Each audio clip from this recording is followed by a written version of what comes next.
Hola amigos de Tigo Sports, qué gusto, qué placer poder compartir con ustedes esta hermosa mañana esperando por Santaní General Díaz. Señores, en marcha y ya se juega Santaní General Díaz aquí por Tigo Sports. Y viene General Díaz en ataque esperando Campos. Avanza por ahora.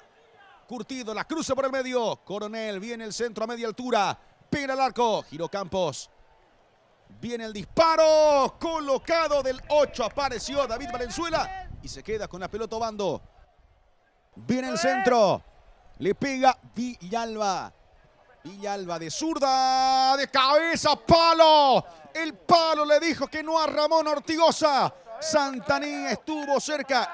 Se fue Milcar, volante por lateral. Viene Chala con el centro, el primer poste. Llegaba Zárate, peleando Zárate. Respondía Ángel Vera, tiro de esquina para Santaní.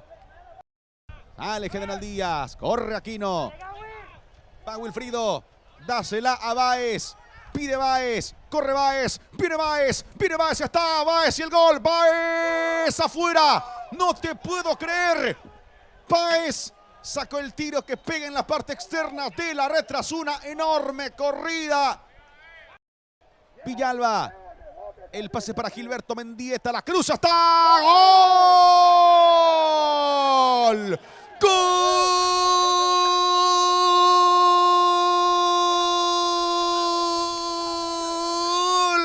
De Santaní. De ayer el 3 le ganó por 2-1 al Triqui. Ameliano igualó 1-1 con Atirá. Fulgencio Yegros venció por 2-1 al 2 de mayo. Y Guaraní de Trinidad le ganó por 2-1 a San Lorenzo. Está el segundo, viene el segundo.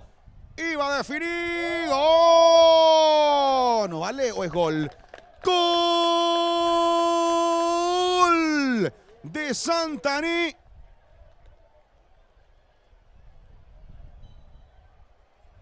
Y esto se ha terminado. Santaní lo ha ganado por 2-0 de local.